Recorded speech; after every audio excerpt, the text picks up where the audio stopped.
It might surprise you, but Sydney Watson, I almost said Sydney Sweeney, can always get dumber. Now she's trying to weaponize the very successful and very beloved recent, I guess you could call them indie or semi-indie films, The Backrooms, Iron Lung, and Obsession, and trying to claim that they're epically owning woke Hollywood, even though one of those movies, Obsession, is like one of the most woke movies ever in its concept. It's literally the world's most... It's literally about a incel abusing a woman with a wish. Like, that's literally... Like, the creator of the movie, Curry Barker, has gone on record to talk about how Bear is the villain of the movie, but okay. Then we've got Markiplier, who has done like trans charity fundraisers and also brought in Jacksepticeye to be in the movie as well, who's also pro-trans. And then we've got Kane Pixels, who I don't know if he's touched on politics at all, but he's certainly not expressed right-wing politics. Also, the leads of The Backrooms are a black man and a woman who has an accent and is not from America, so is probably an immigrant. So an immigrant woman and a black man are the leads of Backrooms. So those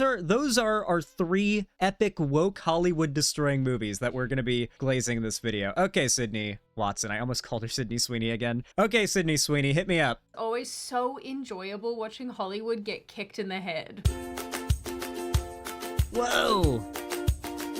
It's always so, like, her aesthetic and vibe is so weird. She's pivoted to this like nerdrotic type grift, this quartering type grift. She did not always used to make that kind of content. So it's just so weird to see her being like, yeah, woke Hollywood's getting destroyed. It's like, really? This is what you're talking about now? I remember when you were talking about like The Great Replacement. For those that don't know, Sydney Watson's a full tilt Nazi. Like she's all about the white birth rates and stuff.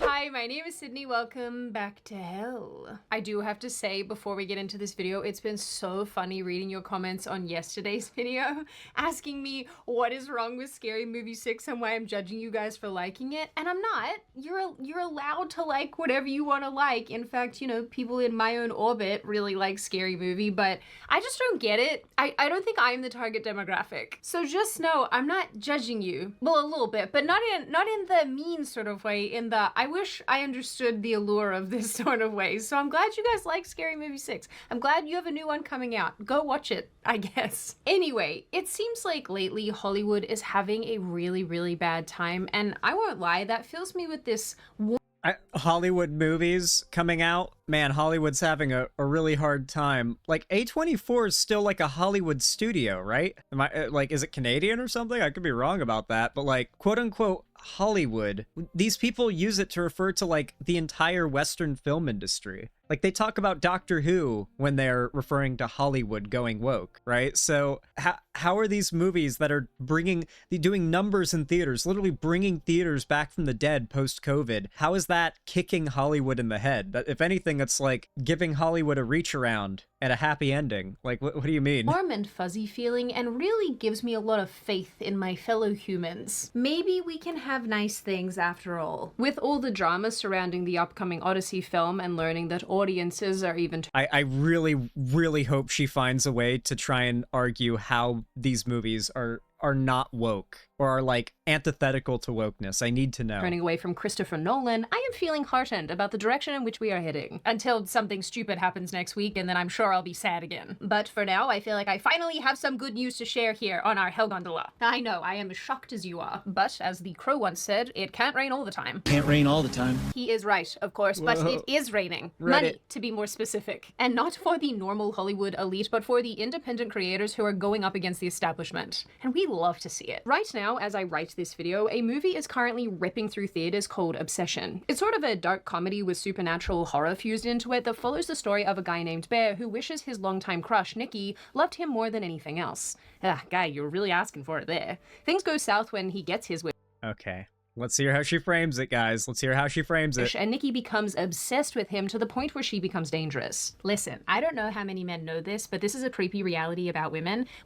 It's crazier when, like, the director isn't just some, like, celebrity who you have to hear the opinion and takes of through like a headline or something and word of mouth. Curry Barker has been on like every mainstream YouTuber's shows in the last couple months. Like he's been on Smosh, he's been on everything, just talking in depth about the movie. He like answers fan theory questions and stuff. He's a YouTuber. He's a big YouTuber who's very like, you know, available to his fans. He answers a lot of questions. There is no ambiguity around this movie and its intention. This movie was not a haha crazy girlfriend thing. In fact, word for word from Curry Baker's mouth or Barker's mouth, he said that is not what he wanted to be. And they deliberately ensured that as often as possible, they emphasized that Bear did not want to stop the wish. He wanted to perfect the wish and get what he wanted. Even when he finds out that Nikki is trapped, is a prisoner in her own body, suffering as this demon possesses her body and fulfills the wish parameters that Bear made. And as Bear, you know, does not love her more than anything in the world back, tortures herself to get that love, and the real Nikki has to suffer through it as the demon tortures herself to get Bear to love her as much as she has been forced to love Bear. That's what the movie's about, not woman crazy. You fucking hack. Like you a whole lot. We want to basically borderline crawl inside you just to be close enough. It really can't be helped. I feel like when you like... Oh my god. Oh my god. I know she's saying this just to make me hate women. You're man enough, you really just want to sort of skin him and wear him as an outfit. You know what? I'm understanding the horror element now. Are all women just small Buffalo Bills without the hole in the ground? And the moisturizer? We are basically when Rick and Morty live in that alien for a minute when they think they're gonna die on that one. If I gave you guys my docs, would one of you guys kindly snipe me through my window? One specific planet. Anyway, what's great is that this film was made by a guy called Curry Barker, who some of you might have seen on Instagram or TikTok or YouTube, performing skits with... Yeah, we might have seen him. Yeah, he's kind of fucking everywhere in the algorithm and has been for 4 fucking years. Everyone knew who this guy... This is the funny thing about Obsession, is that people went into it like, oh yeah, a YouTuber made this movie. And then they see Ian, and they're like, oh! That reaction is unanimous. It is unanimous. His friend in their comedy duo called That's a Bad Idea. He's never directed a film everyone before, but you can recognizes see Ian. by the skits that he knows how to light, Curry. frame, and block shots. The funny thing here is that he made Obsession with around $750,000, and the film has done so well that it's made, I think, actually I saw today, over $100 million since it was released on May 15, 2026. I admit that I'm not very good at maths, and I know I could ask the AI to do this for me, but I'm not gonna do that. But I'm pretty sure at this point, this kid has made his budget back 100 times over so far, which is something that major studios would strangle. So literally her premise is that the movie is about women being insane, and that's anti-woke, and that's why it's doing well. Well, let's see if I can... We used Pearl as a reference, so we watched that together. Yeah, I think it's this sequence is the key part. Senses of all they want is you. And then, right, all they want is to be with you. So then it becomes manipulation. It becomes tactics of like, how can I get you to stay with longer? Like, can I use my self-harm to make you feel guilty? You know, things like that. Instead of like, I'm gonna kill everybody, you know. Do you think anyone can beat the One Wish Willow? Like, is there actually any wording in your mind that could get someone what they want without any of these extra ramifications? I think, yeah. That's the thing that's really funny is that everyone kind of treats the One Wish Willow like it's this cursed thing, and I understand why because of the context of the movie. But the thing is, the thing that Bear wishes for is cursed. Like taking away someone's autonomy, taking away someone's self, that's cursed. Like it's just the wish itself is a very cursed thing. So I do think if you chose your words wisely, the One Wish Willow doesn't have to be. I mean, you see the crystal shop guy, he's like, I already used my wish, man. You know, it's like he must have gotten away with it. There's some sort of world where you turn this into a... He's gone into detail many other times, emphasizing like, I wonder if I can find, oh yeah, the reshoots part. This part as well. I love me an opportunity to talk about reshoots and to demystify them because it feels like they've taken on a negative connotation, which is ridiculous because they're literally there to make a movie stronger. So can you tell me some lessons you learned during principal photography and how those lessons shaped your goals for reshoots? Yeah, I think reshoots are just like getting a second chance to fix some of the things that maybe irk you when you're sitting there. There was an opportunity to show, you know, a note that we were getting was that Bear's character was very frustrating because it felt like he wasn't doing enough to fix it. And I was like, okay, hold on a second. Why don't we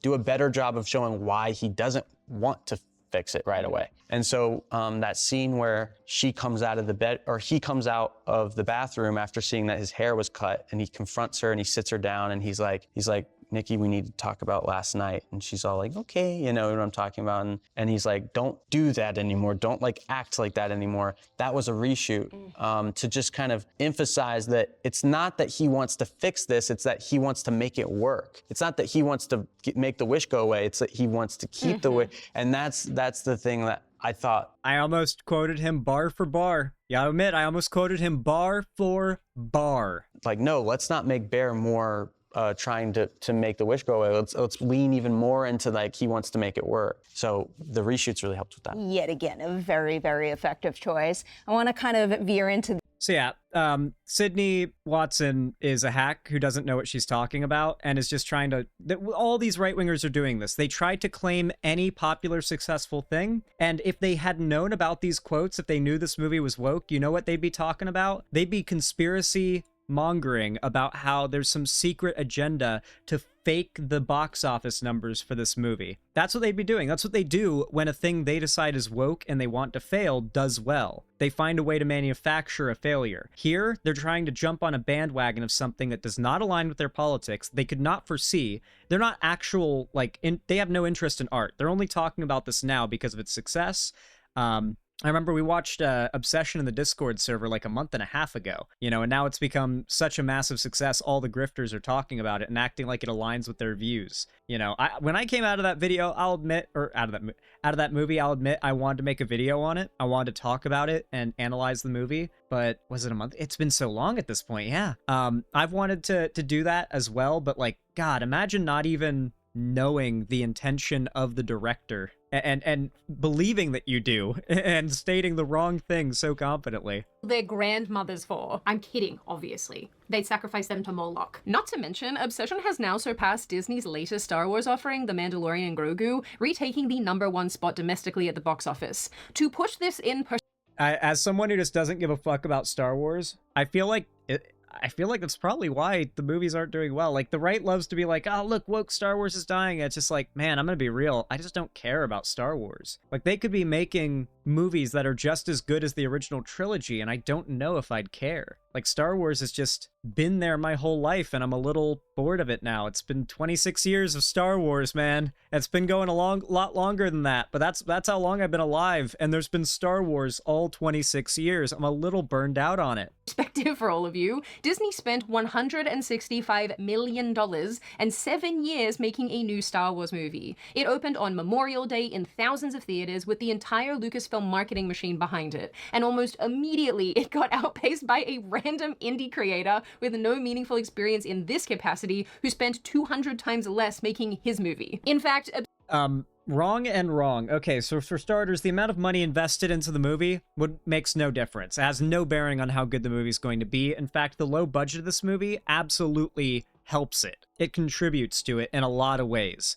On top of that, no experience? Curry Barker's made some bangers, bro. Like, I went back and I made sure to watch every horror short film he's made after Obsession, and they're all bangers. They're all really good. And none of them are like, it's very clear that like he's got a ton of different ideas. Like it's not just Obsession over and over and over again. If you go and look at his like horror catalog, it's good, interesting, unique, different stuff every time. So he absolutely has had a lot of experience and millions of views worth of success and results on YouTube to work with, and he brought that to this movie. He's had a lot of experience, it just hasn't been on the big screen. So once again, wrong. Session sales went up by almost 40% in its second week, and this has just continued. Yep, if true. Disney being humiliated once again... And it's because it's a good movie. It's a really, really good movie, actually. Like as far as horror movies go, it's a type of horror that's not commonly done. And it's that, I guess, what could you even describe it as? I guess it's just awkward situational horror. And it gets to the point where you're, you know, oh my God, death, you know, is a concern. But the scariest moments in the movie are the moments where Wish Nikki makes a friend gathering really awkward because it's real, you know, or like when she stands up in the restaurant and starts yelling and crying, and it's like everyone's stopped eating and is looking at her and Bear, and he's like, stop, Like that's effective. That's unique too. Like I've never seen that done before. Doesn't fill you with joy, I don't know what will. Bucker's success honestly reminds me of the Blair Witch Project, which was made with $35,000 to $60,000 and grossed almost $250 million. Just, it's insane. I read somewhere, and I'm sure Editing City will put this on screen, that there hasn't been commercial success like this for a non-massive studio horror movie since Paranormal Activity. Why do all And the big difference is Obsession's actually good. of you like horror so much? Are you okay? I have to Horror is everyone loves horror. Like, I don't know what to tell you. Like, it's the most popular and unanimous genre there is. It makes the most money for the least amount of invested in general. Like, Obsession, as crazy as it is that it made so much money off of such a low budget, horror movies always take that throne. You know, the last movie to do that was a horror movie. It's just, everyone loves horror movies. Look at all horror media. Look at kids media. Like, in a way, like look at Five Nights at Freddy's. Look at, Don't Hug Me, I'm Scared, or whatever the fuck else the kids are into now. It's always horror. It's always horror. Kids love horror. And then when they grow up, they still love horror media. Everybody loves horror. Goosebumps. Goosebumps was what was popular when I was like in elementary school. There's that intro, the Goosebumps intro for the show used to freak me out. It's pretty creepy. To be honest, I live with a human being who loves horror movies. I don't understand why, but now I have seen so many of them, and I spend the entire time watching them like this, peeking through, hoping that... Because you can't help but peek, right? That's why. You could just not be in the room, you could just not watch, but you still peek. Can't help it. I don't get eaten by a demon. I watched Hereditary, and then I also watched that other one with the people in the field, the cult, Midsummer? like, Midsummer. I hated that too. Like I said, it's... Oh, yeah, okay, so she really, okay, all right. I mean, like, I will admit, Ari Aster movies, they're slow burns, and they're a little bit psychological, so it's fine if they're not for you. I get it. Like, I've met people who they just don't really hit for, but if they...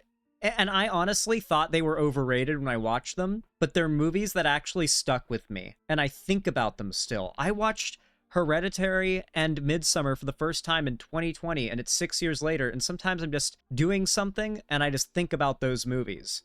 There are a lot of movies that are much better movies, quote unquote, that have not done that for me. When's the last time I decided to like dwell on like Avengers Endgame cinematography, set design, or the story or anything like that? Never. I've never like been in the shower thinking about Avengers Endgame, but sometimes I'm in the shower and I think about how crazy that Paimon reveal at the end of Hereditary was. You know, when a movie sticks with you and randomly you just start thinking about it, that's good art. I think that's your subconscious telling you you've actually consumed good art, even if you aren't smart enough to realize it. And I guess Sydney, I keep almost calling her Sydney Sweeney. I guess Sydney Watson hasn't figured that out. I'm not the target demographic. It's not for me. Anyway, overall, this is fantastic news. And what makes it even better is the fact that Baka is just one indie creator in a growing line of indie creators who have been knocking it out of the park recently. I am sure that Hollywood is losing their absolute mind about this. It's sort of interesting because despite the fact that there are a bunch of YouTubers and creators like me who talk about this sort of stuff all the time on our channels, when I go looking for official sources about this, they're usually left-wing. Like this one, for example. Ground News showed me this article about Backrooms, which is another indie film made by a TikTok. Yeah.